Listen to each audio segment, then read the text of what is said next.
ისტორია, რომელსაც დღეს მოგიყვებით, სულ საკიფორი აქებთ.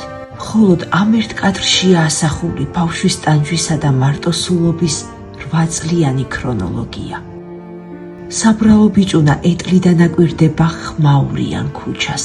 ამ ქუჩაზე გაზაფხული წელსაც ყველა ბავშვისთვის მოვიდა, გარდა ერთი ბიჭუნასი, რომელსაც გაბრიელი ჰქვია.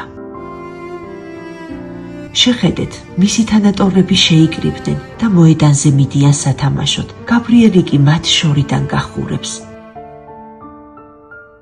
მისი თანატოლი ქარივით დაჰქრის. გაბრიელს კი მიწაზე ნაბიჯის გადადგმაც კი არ შეუძლია.